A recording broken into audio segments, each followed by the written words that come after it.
और चलिए अब खबरें आपको विस्तार से बताते हैं। लोकसभा चुनाव की घोषणा से पहले छत्तीसगढ़ में बड़ी प्रशासनिक सर्जरी की गई है, जिसमें 3 आईएएस अधिकारियों के प्रभार में बदलाव किया गया है। जानकारी के मुताबिक रायपुर संभाग आयुक्त संजय अलंग को बिलासपुर का अतिरिक्त प्रभार सौंपा गया है।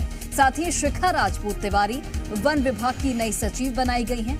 वहीं शारदा वर्मा सामान्य प्रशासन विभाग से उन्हें मुक्त किया गया है। इसके अलावा कुंदन कुमार को गृह निर्माण मंडल का अतिरिक्त प्रभार सौंपा गया है। तो लोकसभा चुनाव से पहले ये बड़ी प्रशासनिक सर्जरी छत्तीसगढ़ में 3 आईएएस अधिकारियों के प्रभार में बदलाव किया गया है। रायपुर संभाग आयुक्त को अतिरिक्त प्रभार मिला है। संजय अलंग को बिलासपुर का अतिरिक्त प्रभार सौंपा गया है। वहीं शिखा राजपूत तिवारी वन विभाग की नई सचिव बनाई गई हैं। शारदा वर्मा सामान्य प्रशासन विभाग से मुक्त हुई हैं। इसके अलावा कुंदन कुमार को गृह निर्माण मंडल का प्रभार सौंपा गया है। तो ये बड़ी प्रशासनिक सर्जरी 3 आईएएस अधिकारियों के प्रभार बदले गए हैं। लोकसभा चुनाव से पहले 3 आईएएस अधिकारियों के प्रभार में तब्दीली की गई। संजय अलंग को बिलासपुर का अतिरिक्त प्रभार सौंपा गया है। शिखा राजपूत तिवारी वन विभाग की नई सचिव बनाई गई हैं। शारदा वर्मा सामान्य प्रशासन विभाग से मुक्त हो गई हैं। वहीं कुंदन कुमार को गृह निर्माण मंडल का प्रभार सौंपा गया है। सुनिश्चित किया जा रहा है कि लोकसभा चुनाव शांतिपूर्ण तरीके से यहां पर कराया जा सके और उसी के मद्देनजर ये तमाम प्रशासनिक सर्जरी की जा रही है। 3 आईएएस अधिकारियों के प्रभार में तब्दीली की गई है, बदलाव किया गया है। संजय अलंग को बिलासपुर का अतिरिक्त प्रभार सौंपा गया है। इसके अलावा शारदा वर्मा एक बड़ा नाम जिन्हें सामान्य प्रशासन विभाग से मुक्त किया गया है। कुंदन कुमार को गृह निर्माण विभाग का जो पदभार है वो सौंपा गया है। कुल मिलाकर 3 आईएएस अधिकारियों के प्रभार बदले गए हैं। गृह निर्माण मंडल का अतिरिक्त प्रभार कुंदन कुमार को सौंपा गया है। संजय अलंग को बिलासपुर का अतिरिक्त प्रभार सौंपा गया है। शिखा राजपूत तिवारी वन विभाग की नई सचिव बनाई गई हैं।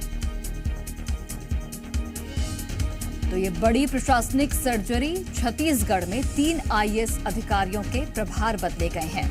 लोकसभा चुनाव से पहले ये बड़ी प्रशासनिक सर्जरी फेरबदल यहां पर देखा गया है। कुंदन कुमार को गृह निर्माण मंडल का अतिरिक्त प्रभार सौंपा गया है। संजय अलंग को बिलासपुर का अतिरिक्त प्रभार सौंपा गया है। शिखा राजपूत तिवारी वन विभाग की नई सचिव बनाई गई हैं। शारदा वर्मा सामान्य प्रशासन विभाग से मुक्त हो गई हैं। ये हम आपको पत्र भी दिखा रहे हैं। 3 आईएएस अधिकारियों के प्रभार बदले गए हैं। चलिए अधिक जानकारी के साथ सहयोगी राजेश निषाद लाइव जुड़े हुए हैं, सीधे उनका रुख करते हैं। राजेश, लोकसभा चुनाव से पहले ये बड़ी प्रशासनिक सर्जरी। जी बिल्कुल, निश्चित तौर पे लोकसभा चुनाव के ठीक पहले एक बड़ी प्रशासनिक सर्जरी छत्तीसगढ़ में देखने को मिल रही है। अलग अलग विभागों में अलग अलग फेरबदल देखने को मिल रहा है। देखिए, अभी कुछ देर पहले ही एक नया आदेश जारी हुआ है जिसमें ये है कि देखिए रायपुर संभाग के जो आयुक्त हैं संजय अलंग, उनको अब बिलासपुर का अतिरिक्त प्रभार सौंपा गया है। इसके अलावा बिलासपुर के जो संभाग आयुक्त रही हैं शिखा राजपूत तिवारी, अब उनको वहां से मुक्त करते हुए उनको वन विभाग का सचिव बनाया गया है। इसके अलावा 2 और आईएएस अफसर हैं, जिसमें चूंकि शारदा वर्मा जिनके पास अलग अलग विभागों की जिम्मेदारी थी, लेकिन अब उनको चूंकि सामान्य प्रशासन विभाग से उनको मुक्त किया गया है। और इसके अलावा जो अन्य जो उनके बाकी के जो विभाग हैं वो उनपे प्रभार जो है वो यथावत रहेंगे, जिसमें शिक्षा है, इसके अलावा वित्त है, इसके अलावा बजट, ये तमाम विभाग उनको अभी भी उनके पास जो है यथावत बने रहेंगे। इसके अलावा यदि बात करें हम कुंदन कुमार, ये चूंकि नगरीय प्रशासन विभाग में बड़ी जिम्मेदारी ये निभा रहे थे, लेकिन अब उनको नगरीय प्रशासन विभाग के साथ साथ उनको अतिरिक्त जो प्रभार है वो छत्तीसगढ़ गृह निर्माण मंडल की उनको सौंपी गई है। तो इस तरह से 4 आईएएस अफसर हैं जिनके प्रभार में फेरबदल किया गया है। जी ठीक है राजेश, बहुत बहुत धन्यवाद आपका तमाम जानकारी हम तक पहुंचाने के लिए।